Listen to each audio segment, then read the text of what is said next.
ഡാനിയും നന്ദുവും ഊഞ്ഞാലിൽ കിടന്ന് നന്നായിട്ട് തന്നെ ഒന്ന് ഉറങ്ങിപ്പോയി. കുറച്ചു സമയം കഴിഞ്ഞതും നന്ദു എണീറ്റു.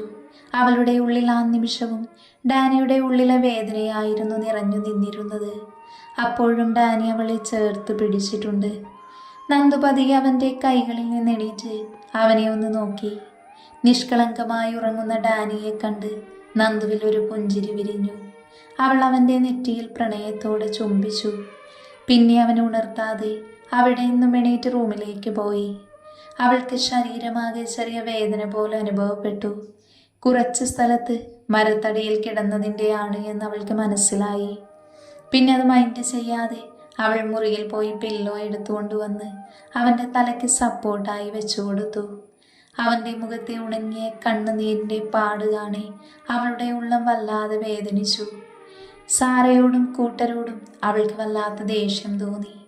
അങ്ങനെ ഒരു കുഞ്ഞിനെ അവൻ്റെ അമ്മയിൽ നിന്നും അകറ്റി ഇത്രയൊക്കെ ദ്രോഹം ചെയ്യാൻ അവർക്ക് എങ്ങനെ സാധിക്കുന്നു എന്ന് അവൾ ഓർത്തുപോയി. അവരും ഒരമ്മയല്ലേ, നൊന്ത് പ്രസവിച്ചില്ലേ ഒരു കുഞ്ഞിനെ. അവനോടവർ ഇങ്ങനെ ചെയ്യുമോ? ചെയ്യുമായിരിക്കും. അല്ലെങ്കിൽ പിന്നെ സ്വന്തം മകനെ പിരിഞ്ഞിങ്ങനെ നിൽക്കില്ലല്ലോ. സ്വന്തം നേട്ടത്തിനു വേണ്ടി ഇങ്ങനെയുള്ള പ്രവൃത്തി ചെയ്യാൻ മടിയില്ലാത്ത ഇവരെയൊക്കെ എങ്ങനെ ഒരു അമ്മ എന്ന് പറയുന്നത്? നന്ദുവിന് വല്ലാത്ത ദേഷ്യം തോന്നി. അവളൊന്ന് നിശ്വസിച്ചു. എന്നിട്ട് എങ്ങനെ ഡാനിയുടെ മൂഡ് മാറ്റാമെന്നായിരുന്നു അവളുടെ ചിന്ത മുഴുവൻ. എന്തായാലും കുളിച്ച് ഇന്നലെ ഇവിടെ അടുത്ത് കണ്ട ഒരു ചെറിയ അമ്പലത്തിൽ പോയി തൊഴാമെന്ന് തന്നെ അവൾ തീരുമാനിച്ചു. അവിടെ അടുത്ത് തന്നെയാണ്. അതുകൊണ്ട് തന്നെ അവൾക്കൊറ്റയ്ക്ക് പോവാൻ പേടിയില്ല. പിന്നെ അറിയാത്ത സ്ഥലമല്ലേ എന്നൊരു പ്രശ്നം മാത്രമേ ഉള്ളൂ. എന്നാലും ഇന്നെന്തായാലും പോവണം. ഒന്ന് പ്രാർത്ഥിച്ചാൽ കുറേ വിഷമം മാറും. അവൾക്കതറിയാമായിരുന്നു. ഒന്ന് അമ്പലത്തിൽ പോയാൽ മനസ്സ് ശാന്തമാകുമെന്ന് തോന്നിയതും നന്ദു നേരെ മുറിയിലേക്ക് പോയി. 5 മിനിറ്റ് നടക്കാൻ മാത്രമേ ദൂരമുള്ളൂ. ഫ്രഷായി വാർഡ്രോബിൽ സാരി ഉടുക്കാനായി സാരി നോക്കിയപ്പോൾ ഉണ്ടായിരുന്നത് മുഴുവൻ പാൻറ്റും കുപ്പായവും മാത്രം. അവൾ ഡാനിയുടെ ഡ്രസ്സ് വെച്ചേക്കുന്ന ഭാഗം തുറന്നു നോക്കിയപ്പോഴാണ് അതിൽ അവിടുന്ന് പോന്നപ്പോൾ ഡാനി വാങ്ങിയ കുറച്ച് കവറുകൾ കണ്ടത്. അതിൽ നിന്ന് ഡ്രസ്സെന്ന് തോന്നിപ്പിക്കുന്ന 4-5 കവർ ഉണ്ടായിരുന്നു. അതിലൊന്ന് എടുത്തു നോക്കി. ആ ബോക്സിലെ ഡ്രസ്സ് കണ്ട് നന്ദുവിൻ്റെ കണ്ണുകൾ വിടർന്നു. അടിപൊളി സാരി തന്നെയായിരുന്നു അതിലുണ്ടായിരുന്നത്. നന്ദുവിന് അത് ഒരുപാട് ഇഷ്ടമാവുകയും ചെയ്തു. അവൾ മറ്റു കവറുകളും തുറന്നു നോക്കി. എല്ലാത്തിലും സാരി തന്നെയായിരുന്നു. അവന് സാരി ഉടുത്ത് കാണുന്നത് ഒത്തിരി ഇഷ്ടമാണ് എന്ന് അവൾക്കറിയാം. അവൾ അതിൽ നിന്നും ആദ്യം കണ്ട സാരി തന്നെ എടുത്തുകൊണ്ട് വാഷ്റൂമിലേക്ക് കയറി. ടവൽ മാറി സാരിയുടെ പാവാടയും ബ്ലൗസും ഇട്ട് മുന്താണി നന്നായി ഞൊറിഞ്ഞെടുത്തു. പുറത്തേക്കിറങ്ങി ഡ്രസ്സിംഗ് ടേബിളിന് മുന്നിലായി വന്നു നിന്ന് ചീപ്പെടുത്ത് തലയൊന്ന് കോതിയൊതുക്കി കുളിർപ്പിന്നൽ കെട്ടി. നെറ്റിയിലൊരു കറുത്ത കുഞ്ഞു വട്ടപ്പൊട്ടും നെറുകയിൽ സിന്ദൂരവും ചാത്തി. കഴുത്തിലെ മിന്ന് സാരിക്കിടയിലായി എടുത്തിട്ട് എന്നിട്ട് മേശയിൽ നിന്നും അവളുടെ കമ്മലെടുത്തു. നന്ദു ഡാനിയെ വിളിക്കാതെ ഹാളിലേക്ക് ഇറങ്ങി. അവനെ നോക്കിയപ്പോൾ ഇപ്പോഴും അവൻ നല്ല ഉറക്കത്തിലാണ്. അവൾ നിറഞ്ഞ പ്രണയത്തോടെ അവൻ്റെ നെറുകയിലൊന്ന് ചുണ്ടമർത്തി. അവളുടെ ചുണ്ടിൻ്റെ നനവ് ഉറക്കത്തിൽ മനസ്സിലായെന്ന പോൽ അവൻ അനങ്ങിക്കൊണ്ട് തിരിഞ്ഞു കിടന്നു. നന്ദു ഒരു പുഞ്ചിരിയോടെ പുറത്തേക്കിറങ്ങി. അവൾ നടന്ന് അമ്പലത്തിലേക്ക് പോയി. അങ്ങനെ അമ്പലത്തിലെത്തിയതും അവൾ നന്നായിട്ട് തന്നെ പ്രാർത്ഥിച്ചു. പൂജാരി പൂജയും ചെയ്ത് നന്ദുവിന് പ്രസാദവും തീർത്ഥവും നൽകി. നന്ദു നിറഞ്ഞ പുഞ്ചിരിയോടെ മനസ്സ് നിറച്ച് പ്രാർത്ഥിച്ച് തൻ്റെ ഇച്ഛായിൻ്റെ എല്ലാ ദുഃഖവും വിഷമങ്ങളും മാറിക്കിട്ടാൻ അവൾ മനമുരുകി പ്രാർത്ഥിച്ചിരുന്നു. ഒരമ്മയുടെ സ്നേഹം അവൻ ഒരുപാട് കൊതിക്കുന്നുണ്ട് എന്ന് അവൾക്ക് മനസ്സിലായിരുന്നു. ഇനി താൻ നല്ലൊരു ഭാര്യയും ഇച്ഛായിൻ്റെ അമ്മയുമാകാൻ ശ്രമിക്കുമെന്ന് അവൾ ആ നിമിഷം തീരുമാനമെടുക്കുകയായിരുന്നു. കുട്ടി ഇവിടെ ഉള്ളതല്ലേ? അടുത്തേക്ക് വന്ന പൂജാരി അവളോട് ചോദിച്ചു. അല്ല, ഞങ്ങൾ ഒരൽപ്പം ദൂരെയാണ്. നന്ദു പുഞ്ചിരിയോട് അയാൾക്ക് മറുപടി നൽകി. അവളുടെ നിഷ്കളങ്കത നിറഞ്ഞ മുഖവും പുഞ്ചിരിയും കാണി അയാൾക്ക് നന്ദുവിനോട് വല്ലാത്ത വാത്സല്യം തോന്നി. മോളൊന്നുകൊണ്ട് വിഷമിക്കേണ്ട. ദുഃഖങ്ങളും വിഷമങ്ങളും ഒക്കെ മാറുമെങ്കിലും ഇനിയും വരില്ല എന്നല്ല. കുറച്ചുകൂടെ കടമ്പകൾ നിങ്ങൾക്ക് കടക്കാനുണ്ട്. എപ്പോഴും നിന്റെ പാതയുടെ തണലായി നിൽക്കാൻ ശ്രമിക്കണം. നീ അവന് വിധിക്കപ്പെട്ടവൾ തന്നെയാണ്. പിരിഞ്ഞു പോകേണ്ടി വരുമെന്നുള്ള സാഹചര്യവും നിന്റെ ജീവിതത്തിൽ ഉണ്ടായെന്നു വരാം. പക്ഷേ അപ്പോഴും നീ അത് തിരിച്ചറിയണം. ഏത് സാഹചര്യം വന്നാലും അവൻ നിന്നെ കൈവിടില്ല. നീയും അവനെ കൈവിടാതെ സൂക്ഷിക്കണം. മനസ്സിലായോ? പൂജാരി അത് പറഞ്ഞത് നന്ദു പുഞ്ചിരിയോടെ തലയാട്ടി. എന്ന മോളിന് നിൽക്കണ്ട, ഇതൊരു ഉൾപ്രദേശമായതുകൊണ്ട് തന്നെ പെട്ടെന്ന് ഇരുട്ട് വീഴും, അതുപോലെ മഴയും വരുന്നുണ്ട്. ഇവിടെ അടുത്താണോ വീട്? അതെ, കുറച്ച് നടക്കാൻ ദൂരമേ ഉള്ളൂ. എന്ന കുട്ടി പൊയ്ക്കോളൂ. ഇരുട്ടായാൽ ചിലപ്പോൾ വന്യമൃഗങ്ങൾ ഇറങ്ങാൻ സാധ്യതയുണ്ട്. ശരി തിരുമേനി, എന്ന് ഞാൻ പോവുക. ഇനി വരുമ്പോഴൊക്കെ ഇങ്ങോട്ട് വരാം. നന്ദു അത് പറഞ്ഞ് പുഞ്ചിരിയോടെ തിരികെ നടന്നു. അയാളും അവളെ നോക്കി മനോഹരമായി പുഞ്ചിരിച്ചു. നന്ദു വേഗം നടക്കാൻ തുടങ്ങി. അപ്പോഴേക്കും ഇരുട്ട് പരന്നു തുടങ്ങിയിരുന്നു. അതുപോലെ മഴക്കോളുമുണ്ട്. അതുകൊണ്ട് തന്നെ അവൾ പെട്ടെന്ന് വീട്ടിലെത്തണമെന്ന തീരുമാനത്തിൽ സ്പീഡിൽ നടന്നു. അവൾ വേഗത്തിൽ നടന്നതുകൊണ്ട് ക്ഷീണം കാരണം അവൾ ആ കുഞ്ഞു ഗാർഡനിൽ പോയിരുന്നു. അത്രയും മനോഹരമായിരുന്നു അവിടമാകെ. നന്ദുവിന് അവിടെ ഇരുന്നപ്പോൾ മനസ്സാകെ ശാന്തമാകുന്നത് പോലെ തോന്നി. പ്രകൃതിയുടെ ശബ്ദവും പൂക്കളും എല്ലാം കൂടെ അവളുടെ മനസ്സിന് ആശ്വാസം തന്നെ ഉണ്ടായിരുന്നു. അവൾ റോസാപ്പൂവിലേക്ക് നോക്കിയിരുന്നു. എന്തുകൊണ്ടോ ആ പൂവിന് വല്ലാത്തൊരു ഭംഗിയുള്ളതായി തോന്നി അവൾക്ക്. അവിടെയെല്ലാം അവൻ ഭംഗിയായി തന്നെ സൂക്ഷിച്ചിട്ടുണ്ട് എന്ന് നന്ദു ശ്രദ്ധിച്ചു. ആൾ താമസമില്ലാത്തത് കൊണ്ട് തന്നെ വളരെ ശാന്തമായിരുന്നു. പ്രകൃതിയിൽ നിന്നും ഉണ്ടാകുന്ന ശബ്ദമല്ലാതെ അവിടെ മറ്റു ശബ്ദങ്ങളൊന്നും തന്നെ ഇല്ലായിരുന്നു. നന്ദു ആ ബെഞ്ചിലേക്ക് ചാരിയിരുന്നു. ഇതേ സമയം ഡാനി കണ്ണുകൾ ചിമ്മി തുറന്ന് ചുറ്റും നോക്കി. താൻ നന്ദുവിൻ്റെ മടിയിൽ കിടന്നുറങ്ങിയത് മാത്രമേ അവന് ഓർമ്മ ഉണ്ടായിരുന്നത്. അത്രയ്ക്ക് മനസ്സിലെ ഭാരങ്ങൾ അവളോട് തുറന്ന് പറഞ്ഞ് പൊഴുകിപ്പോയിരുന്നു. ഇവളിത് എവിടെ പോയി? കാണാനില്ലല്ലോ. ഡാനി അത് പറഞ്ഞെണീറ്റ് വീടിനുള്ളിൽ മുഴുവൻ അവൾക്കായി തേടി. അവനിൽ വല്ലാത്തൊരു ഭയം വന്ന് നിറഞ്ഞു. അറിയാത്ത സ്ഥലമാണ്. അവൾ ആദ്യമായാണ് ഇങ്ങോട്ട് വന്നത്. എന്തെങ്കിലും പറ്റിക്കാണുമോ എന്നുള്ള ഭയം അവനിൽ ആധിപത്യം സ്ഥാപിച്ചു. ഡാനി വെപ്രാളത്തോടെ എല്ലായിടവും ഓടിക്കയറി നോക്കി. പുറത്തേക്കിറങ്ങി അവൻ നന്ദുവിനെ ഉറക്കെ വിളിച്ചു. എന്നിട്ടും അവളുടെ യാതൊരു അനക്കവും അവൻ കേട്ടില്ല. അവൻ്റെ മനസ്സിലേക്ക് എന്തോ ഭയം വന്ന് ഇരച്ചു കയറുന്നത് പോലെ തോന്നി അവന്. അവളുടെ നിലത്ത് തന്നെ ഊർന്നിരുന്നു പോയി അവൻ. അവൾക്ക് ഇവിടെയെങ്ങും പരിചയമില്ലാത്തതുകൊണ്ട് എങ്ങോട്ടും പോകാനുള്ള സാധ്യതയുമില്ല എന്ന് അവൻ ഓർത്തുപോയി. പെട്ടെന്നാണ് ഗാർഡന്റെ കാര്യം അവന് ഓർമ്മ വന്നത്. ഡാനി അവിടെ ചെന്ന് നോക്കിയപ്പോഴുണ്ട് കണ്ണടച്ചിരുന്ന് പ്രകൃതിയിലെ ശുദ്ധമായ വായു ആസ്വദിക്കുന്ന നന്ദുവിനെയാണ് അവൻ കണ്ടത്. അവൻ ഒരു നിമിഷം ശ്വാസം ആഞ്ഞു വലിച്ചു വിട്ടു. ഇത്രയും നേരം താൻ അനുഭവിച്ച വേദന അവളെ കണ്ടപ്പോൾ പതിയെ ഇല്ലാതെയാകുന്നത് അവനെ മനസ്സിലാക്കി. ഡാനി പതിയെ അവൾക്കടുത്തായിരുന്നു. അപ്പോഴാണ് അവൾ സാരി ഉടുത്തിരിക്കുന്നത് അവൻ ശ്രദ്ധിച്ചത്. നെറ്റിയിൽ നോക്കിയപ്പോൾ ചന്ദനക്കുറിയുമുണ്ട്. അവൾ ഇന്നലെ താൻ കാണിച്ചു കൊടുത്ത അമ്പലത്തിൽ പോയിട്ടുണ്ട് എന്ന് ഡാനിക്ക് മനസ്സിലായി. തന്നെ കൂട്ടാതെ ഒറ്റയ്ക്ക് പോയതിൽ അവനിൽ പരിഭവം നിറഞ്ഞു. അടുത്ത് ഡാനിയുടെ സാമീപ്യം അറിഞ്ഞതും നന്ദു പുഞ്ചിരിയോടെ കണ്ണുകൾ തുറന്ന് അവനെ നോക്കിയപ്പോൾ അവൻ ദേഷ്യത്തോടെ തന്നെ നോക്കിയിരിക്കുന്നതാണ് നന്ദു കണ്ടത്. എന്തേ ചായ? എന്തിനു ദേഷ്യം? എന്തുപറ്റി? നന്ദു വെപ്രാളത്തോടെ അവനോട് തിരക്കി. നീ എന്താ എന്നെ കൂട്ടാതെ അമ്പലത്തിലേക്ക് ഒറ്റയ്ക്ക് പോയത്? അവൻ്റെ ചോദ്യത്തിൽ ദേഷ്യത്തെക്കാൾ ഉപരി പരിഭവം നിറഞ്ഞു. അവൾക്ക് ചിരി വന്നെങ്കിലും ഇപ്പം ചിരിച്ച് അവൻ തനിക്ക് നല്ല പണി തരുമെന്നറിയാവുന്നത് കൊണ്ട് അവൾ ചിരിയൊതുക്കി അവനോട് പറഞ്ഞു. ഇച്ചായി നല്ല ഉറക്കമായിരുന്നില്ലേ? അതാ ഞാൻ പോയത്. മനസ്സിലെന്തോ വല്ലാത്ത അസ്വസ്ഥത തോന്നി. അപ്പോൾ ഒന്ന് ശാന്തമാകാനാണ് ഞാൻ അമ്പലത്തിലേക്ക് പോയത്. നന്ദു പുഞ്ചിരിയോടെ പറഞ്ഞതും അല്പമൊന്ന് അയഞ്ഞുപോയി അവൻ. പേടിച്ചു പോയോ? ഞാൻ അങ്ങനെ ഇച്ചായനെ വിട്ട് എങ്ങോട്ടും പോകില്ല. എനിക്കിനി എൻ്റെ ഇച്ചായനില്ലാതെ ഒരു നിമിഷം പോലും ജീവിക്കാൻ കഴിയില്ല. നന്ദു അത് പറഞ്ഞതും ഡാനി അവളെ വലിച്ച് നെഞ്ചോട് അടുപ്പിച്ച് ആഞ്ഞു പുൽകി. അവൻ കുറഞ്ഞ സമയം കൊണ്ട് അനുഭവിച്ച വേദന എത്രയാണെന്ന് അവൻ്റെ കൈകളുടെ മുറുക്കത്തിൽ നിന്ന് തന്നെ അവൾക്ക് മനസ്സിലായിരുന്നു. അവൾ പുഞ്ചിരിയോട് അവനെ ചേർത്ത് പിടിച്ചു. ഒപ്പം അവളുടെ കണ്ണുകളും ഈറനായി. തന്നെ ഇത്രത്തോളം സ്നേഹം കൊണ്ട് പൊതിയുന്ന പാതിയെ ദൈവം തനിക്കായി തന്നതിലുള്ള സന്തോഷ കണ്ണുനീര്. തന്നിലേക്ക് വന്നു ചേർന്ന നിധിയാണവൻ. ഒരിക്കലും ആഗ്രഹിച്ചുകൊണ്ട് കടന്നു വന്നതല്ല എങ്കിലും ഒരിക്കലും നോവിക്കാതെ കണ്ണ് നനയ്ക്കാതെ തന്നെ ചേർത്ത് നിർത്തിയിട്ടേയുള്ളൂ. ജീവിതം നരകമായിരിക്കുമെന്ന് വിശ്വസിച്ച് എനിക്ക് സ്വർഗം പോലൊരു ജീവിതമാണിന്ന് തരുന്നത്.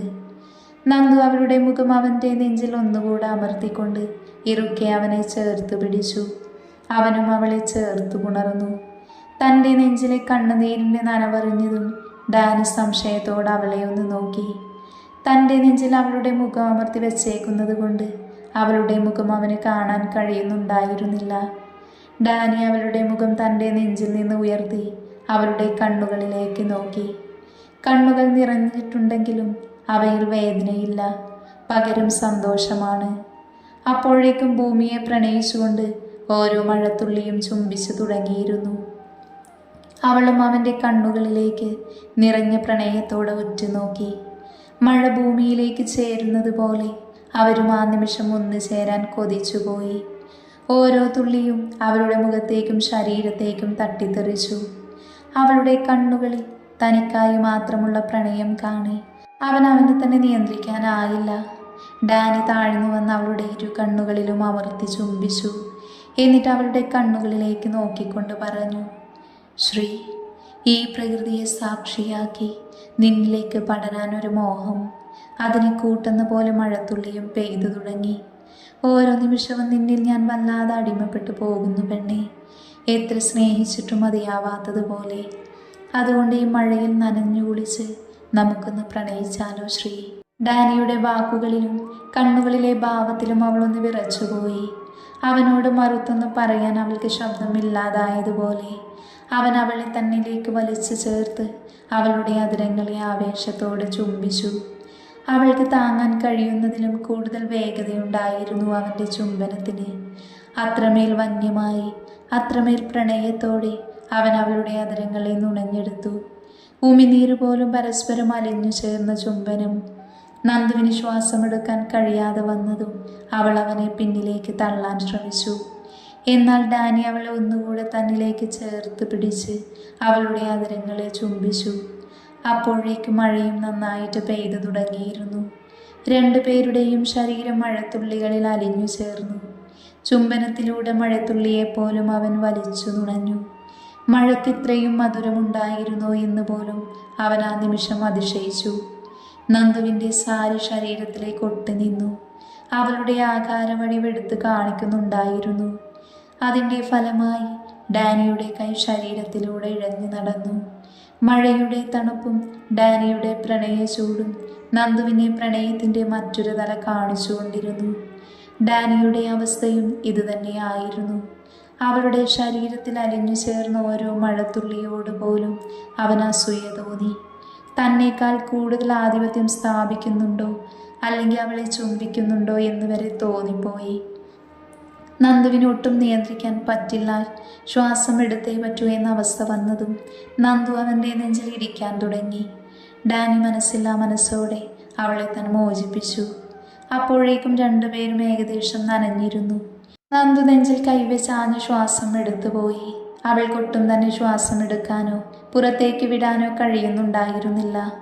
നന്ദു ഡാനിയെ കൂർപ്പിച്ചു നോക്കിയതും അവൻ കള്ളച്ചിരിയോടെ അവളുടെ കവിളിൽ ചുംബിച്ചു. ഇയാളെന്നെ കൊല്ലുവോ? നന്ദു ശ്വാസം എടുക്കാൻ ബുദ്ധിമുട്ടിക്കൊണ്ട് അവനെ നോക്കി ചോദിച്ചു. അത് പിന്നെ, ഈ മഴയും പ്രകൃതിയും പിന്നെ സുന്ദരിയായി സാരി എടുത്ത് നിൽക്കുന്ന എൻ്റെ പെണ്ണും എല്ലാം കൂടെ ആയപ്പോൾ എനിക്ക് കൺട്രോൾ ചെയ്യാൻ പറ്റിയില്ല. നിനക്ക് എന്നോടൊപ്പം പിടിച്ചു നിൽക്കാൻ പറ്റുന്നില്ല അല്ലേ? വളരെ മോശം. ഡാനി ഒലിച്ചിറങ്ങുന്ന മഴത്തുള്ളികളെ തട്ടിത്തെറിപ്പിച്ച് ഒറ്റ കണ്ണിറുക്കിക്കൊണ്ട് പറഞ്ഞു. പിന്നെ ഇതെന്ത് മത്സരമോ? നന്ദു ചുണ്ടുകൊട്ടിക്കൊണ്ട് പറഞ്ഞതും ഡാനി അവളുടെ ഇടുപ്പിലൂടെ കൈയിട്ട് തന്നിലേക്ക് വലിച്ചു ചേർത്തിരുന്നു. അവൻ അവളുടെ കണ്ണുകളിലേക്ക് ഉറ്റുനോക്കി പതിയെ അവളുടെ മുഖത്ത് വിരലഴിച്ചു വെള്ളത്തുള്ളികളെ തുടച്ചു നീക്കിക്കൊണ്ട് പറഞ്ഞു. നീ എന്നെ വല്ലാതെ അടിമപ്പെടുത്തുന്നുണ്ട് ശ്രീ. നിന്റെ ഈ കണ്ണുകൾ, മൂക്കിൻ തുമ്പ്, നിന്റെ ചുവന്ന അതരങ്ങൾ, നിന്നിലേക്കൊഴുകുന്ന ഈ മഴത്തുള്ളികൾ, അവ ഒഴുകി ഒളിക്കുന്ന നിന്റെ... ബാക്കി പറയുന്നതിന് മുന്നേ നന്ദു അവൻ്റെ കൈകൊണ്ട് മൂടിയിരുന്നു. ഇനി പറയല്ലേ ചായ, നന്ദു ദയനീയമായി അവനോട് പറഞ്ഞു. ഏയ് ഇല്ല, പറയില്ല. പക്ഷേ ഡാനി അത് പറഞ്ഞതും അവൾക്ക് ആശ്വാസമായി. അപ്പോഴേക്കും അവൻ്റെ കൈ മുഖത്തുനിന്ന് കഴുത്തിലേക്ക് പാത തീർത്തിരുന്നു. എങ്കിലും അവൻ പെട്ടെന്ന് തന്നെ പറയില്ല എന്ന് പറഞ്ഞത് അവൾക്കൊരു സംശയം തോന്നിയിരുന്നു. അവൾ ഡാനിയുടെ മുഖത്തേക്ക് നോക്കിയതും ഡാനി അവളുടെ കഴുത്തിലേക്ക് മുഖം താഴ്ത്തിയിരുന്നു. നന്ദു ആ നിമിഷമൊന്ന് ഏങ്ങിപ്പോയി. അവിടെയുള്ള മഴത്തുള്ളിയെ അവൻ നുണഞ്ഞെടുത്തു. അവളുടെ കഴുത്തിലാകെ ചുണ്ടിനാലും നാവിനാലും അവൻ ചുംബിച്ചുണർത്തി. മെല്ലെ അവൻ അവളുടെ കാതോരം പറഞ്ഞു. പറയുന്നതിനേക്കാൾ ചെയ്തു കാണിക്കുന്നതാണ് ഈ ഡാനിക്കിഷ്ടം. ഡാനിയുടെ വാക്കിൽ അവളൊന്ന് വിറച്ചുപോയി. മുഖം നാണത്താൽ ചുവന്നു കയറി. ഡാനി അവളുടെ തൊണ്ടക്കുഴിയിൽ നാവിനാൽ ചുംബിച്ചതും നന്ദുവിൽ നിന്നും ശീൽക്കാരമുയർന്നു. ഇച്ചായ. ശ്രീ, ഇനിയും നിന്ന് മഴ നനഞ്ഞ ശരിയാവില്ല. അതും പറഞ്ഞ് അവൾ ഇരുകൈയിലും കോരിയെടുത്ത് ഹാളിൽ നിർത്തി മുടി തുവർത്തി കൊടുത്തു. സാരി അവളിൽ നിന്നും വലിച്ചു മാറ്റി. ആ നിമിഷം നന്ദു ഒന്ന് കറങ്ങിപ്പോയിരുന്നു. അവൾ ഞെട്ടിക്കൊണ്ട് കൈകൾ കൊണ്ട് മാറുമറച്ചു. അത് കണ്ട് ഡാനി പറഞ്ഞു, ഇപ്പോഴാണ് വെള്ളത്തുള്ളികൾ ഒളിക്കുന്ന സ്ഥലം വ്യക്തമായി കണ്ടത്. മാൻകുഴിയിലേക്ക് നോക്കി ഡാനി പറഞ്ഞതും ആ നിമിഷം നന്ദുവിൽ ഉരുണ്ട് കയറുന്നത് പോലെ തോന്നി. അവൾക്ക് വല്ലാത്ത ജാള്യത തോന്നി. ഡാനി അവൻ്റെ ഷർട്ട് മൂരി അവളെ കൊണ്ട് ബെഡിലേക്ക് പോയി. ആ നിമിഷം തന്നെ അവളെ കിടത്തിക്കൊണ്ട് കഴുത്തിൽ അമർന്നിരുന്നു. അവിടെ ചുംബിക്കുന്നതിനോടൊപ്പം തന്നെ അവൻ അവളുടെ അടിവയറിലും ഇക്കിളി കാട്ടി. അതിനനുസരിച്ച് അവൾ പിടഞ്ഞു പൊങ്ങുന്നുണ്ടായിരുന്നു. അവൻ അവളുടെ തോളിൽ അമർത്തി കടിച്ചു. നന്ദുവിൽ നിന്നും വേദനയോടുള്ള ചീൽക്കാരം പുറത്തേക്ക് വന്നു. ഡാനി അവളുടെ തോളിൽ കടിച്ചെടുത്ത് നാവിനാൽ തഴുകി ഉമിനീരിനാൽ മരുന്നേകി. നന്ദു പുളഞ്ഞുകൊണ്ട് അവൻ്റെ മുതുകിൽ കൈകൾ അമർത്തി. ഡാനി അവളുടെ കഴുത്തിലൂടെ ചുംബിച്ചു. ഡാനിച്ച. നന്ദു അവൻ്റെ പേര് മാറി മാറി വിളിച്ചുകൊണ്ട് ബെഡിൽ അമർത്തി പിടിച്ചു. ഡാനി അവളിലേക്ക് കൂടുതൽ അമർന്നു. അരണ്ട വെളിച്ചത്തിൽ കാണുന്ന തൻ്റെ പെണ്ണിൻ്റെ മൃദുമേനിയിലൂടെ അവൻ്റെ കണ്ണുകൾ അലഞ്ഞു. അത് കണ്ട് നന്ദു തിരിയാൻ പോയതും ഡാനി സ്ഥാനം ഉറപ്പിച്ചു. നന്ദു കണ്ണുകൾ ഇറുകെ അടച്ചു. ഇച്ഛ. അവൻ്റെ ചുംബനങ്ങൾ തൻ്റെ ശരീരത്തിൽ അറിഞ്ഞതും അവളുടെ നാവിൽ നിന്നും ശീൽക്കാരത്തോട് അവൻ്റെ പേരുതിർന്ന് വീണുകൊണ്ടിരുന്നു. ശ്രീ, നിന്റെ ഈ വിളി എനിക്കെന്നിലെ നിയന്ത്രണം നഷ്ടപ്പെടുത്തുന്നു പെണ്ണെ. അതും പറഞ്ഞവൻ അവളുടെ ശരീരത്തിലേക്ക് മുഖമമർത്തി. നന്നു പിടഞ്ഞു പൊങ്ങിയതും ഡാനി അവളുടെ ഇടുപ്പിൽ പിടിച്ചമർത്തിക്കൊണ്ട് അവളുടെ ശരീരത്തെ ചുംബിച്ചു. നന്ദു അവളുടെ കീഴ്ചുണ്ട് കടിച്ച് പിടിച്ച് വികാരം നിയന്ത്രിക്കാൻ ശ്രമിച്ചു. എങ്കിലും അവളിൽ നിന്നും ശീൽക്കാരം ഉയർന്നു. നന്ദുവിൽ നിന്നും നിയന്ത്രിക്കാൻ കഴിയാതെ ശീൽക്കാരം പുറത്തേക്ക് വന്നുകൊണ്ടിരുന്നു. അവളുടെ ശീൽക്കാരം അവനിൽ ആവേശം നിറച്ചു. ഇച്ഛായ. നന്ദു പിടഞ്ഞു പൊങ്ങിയതും അവൻ അവളെ പൂർണ്ണയാക്കി. നന്ദു വല്ലാതെ വിറച്ചുപോയി. നിലാവിൽ കാണുന്ന അവളുടെ മൃദുമേനിയിൽ അവൻ്റെ കണ്ണുകൾ പാഞ്ഞു നടന്നു. ഇരുവരിൽ നിന്നും ഒരുപോലെ ശീൽക്കാരം ഉയർന്നു. അവൻ്റെ നാവ് അവൻ ഏറ്റവും പ്രിയപ്പെട്ട മറുകിനെ തേടി ചെന്നു. ചായ പ്ലീസ്, മതി. ശീൽക്കാരത്തോട് അവളൊന്ന് ഉയർന്നു പൊങ്ങിയതും ഡാനി അവളിൽ നിന്നും അകന്നു. ശരീരങ്ങൾ തമ്മിൽ പരസ്പരം പുണർന്നതും ഇരുവരിൽ നിന്നും ശീൽക്കാരം ഉയർന്നു. ഡാനി താഴ്ന്നു വന്ന് വീണ്ടും അവളെ താലോലിച്ചും ചുംബനങ്ങൾ കൊണ്ട് തളർത്തിയും അവൻ്റെ ആദരങ്ങൾ അവളുടെ ശരീരമാകെ ഇഴഞ്ഞു. അവളുടെ കാൽപാദം മുതൽ അവൻ അവളെ ചുംബിച്ചുണർത്തി. നന്ദുവിൻ്റെ ശരീരമാകെ വല്ലാത്ത തരിപ്പ് പടരുന്നത് പോലെ തോന്നി. അത്രയ്ക്കും അവൻ തന്നെ വിവശയാക്കിയിരുന്നു. അവളുടെ കണ്ണുകൾ പിടച്ചു. പുറകിലേക്ക് മറിയുന്നത് പോലെ തോന്നി അവൾക്ക്. ഡാനി അവളുടെ കണ്ണുകളിലേക്ക് നോക്കി. സമ്മതത്തിനെന്നോണം തൻ്റെ പ്രണയത്താൽ വിവശയായി കിടക്കുന്നവളെ കാണാൻ അവന് തന്നെ നിയന്ത്രിക്കാനായില്ല. അവൻ മെല്ലെ താഴ്ന്ന് അവളുടെ അതരങ്ങളെ ബന്ധിപ്പിച്ചുകൊണ്ട് അവളെ സ്വന്തമാക്കി. അവളുടെ കൈകൾ അവൻ്റെ തോളിൽ മുറുകി. ഇച്ഛായ, പതിയെ, നന്ദു വേദനയോടെ പറഞ്ഞു. ഡാനി അവളെ തന്നിലേക്ക് ഒന്നുകൂടെ ചേർത്തമർത്തിക്കൊണ്ട് അവളിലേക്ക് തൻ്റെ പ്രണയം പകർന്നു നൽകാൻ തുടങ്ങി. അവളുടെ കണ്ണുനീരിനെ അവൻ ചുണ്ടുകളാൽ ഒപ്പിയെടുത്തു. അവളുടെ വേദന മാറി ശീൽക്കാരമുണ്ടായതും അവൻ ആഴത്തിൽ അത്രമേൽ പ്രണയത്തോടെ അവളിലേക്ക് തൻ്റെ പ്രണയം നിറയ്ക്കാൻ തുടങ്ങി. നന്ദു അവൻ്റെ പേര് വിളിച്ച് പുലമ്പിക്കൊണ്ട് അവനെ തന്നിലേക്ക് വീണ്ടും ചേർത്തു പിടിച്ചു. അവളുടെയും അവൻ്റെയും ശീൽക്കാരങ്ങളും നിശ്വാസങ്ങളും ആ നിശബ്ദതയിൽ അലയടിച്ചുകൊണ്ടിരുന്നു. ഇരുവരുടെയും ശരീരങ്ങൾ നാഗങ്ങളെ പോലെ ചുറ്റി വരിഞ്ഞു. പ്രണയവും കാമവും ഒരുപോലെ കൈമാറി. ഏറെ നേരത്തിനൊടുവിൽ നന്ദുവിലേക്ക് തന്നെ ഡാനി തളർന്നു വീണു. അവൻ പകർന്നു നൽകിയ അനുഭൂതിയിൽ മിഴികൾ പോലും തുറക്കാൻ വയ്യാതെ വിവശയായിരുന്നു അവൾ.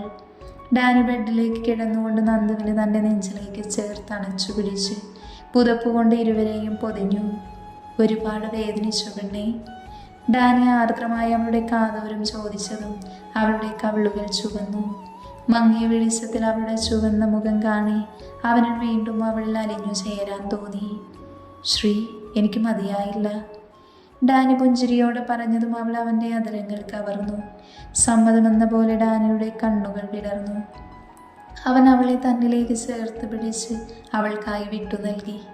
നന്ദു അകന്നു മാറാൻ പോയതും ഡാനി അവളെ ചേർത്ത് പിടിച്ചു. അവരിലെ വികാരങ്ങൾ ഉണർന്നതും വീണ്ടും ഒരു ഒത്തുചേരലിനായി ഇരുവരും തയ്യാറെടുത്തു. ഇരുവരുടെയും പ്രണയവും കാമവും നിറഞ്ഞ സംഗമത്തിന് ആരാവ് വീണ്ടും സാക്ഷിയായി. ഇരുവരും ആരാവ് മനോഹരമാക്കി മാറ്റിയിരുന്നു. ഡാനി നന്ദുവിലേക്ക് തളർന്നു വീഴുമ്പോൾ ഇരുവരിലും നിറഞ്ഞ സംതൃപ്തിയായിരുന്നു. ഇരുവരും പരസ്പരം പുണർന്നു കിടന്നു. അവളുടെ അടഞ്ഞു പോകുന്ന കണ്ണുകൾ കാണി അവൻ പ്രണയത്തോടെ അതിലുപരി വാത്സല്യത്തോടെ അവളുടെ നെറ്റിയിൽ അമർത്തി ചുംബിച്ചു. ഉറങ്ങുന്നതിന് മുന്നേ തന്നെ അവളെ ചെറുതായി ഫ്രഷാക്കി തുവർത്തി കൊടുത്ത് നൈറ്റ് വെയറിട്ട് അവളെ കിടത്തി. അവനും ഫ്രഷായി. അല്ലെങ്കിൽ പിന്നെ രാവിലെ എണീക്കാൻ രണ്ടുപേർക്കും കഴിഞ്ഞെന്ന് വരില്ല. കാരണം മഴ നന്നായി കൊണ്ടിട്ടുണ്ട്. കിടന്നപാടെ നന്ദു ഉറക്കം പിടിച്ചിരുന്നു. എന്നാൽ ഡാനി ഓരോന്ന് കണക്കൂട്ടലുകളിലായിരുന്നു. നാളെ മുതൽ ചെയ്തു തീർക്കേണ്ട കാര്യങ്ങളുടെ കണക്കെടുക്കുകയായിരുന്നു അവൻ. തൻ്റെ നെഞ്ചിൽ ശാന്തമായി കിടന്നുറങ്ങുന്നവളെ നോക്കി പുഞ്ചിരിച്ചുകൊണ്ട് അവനും ഉറക്കത്തെ പുൽകി.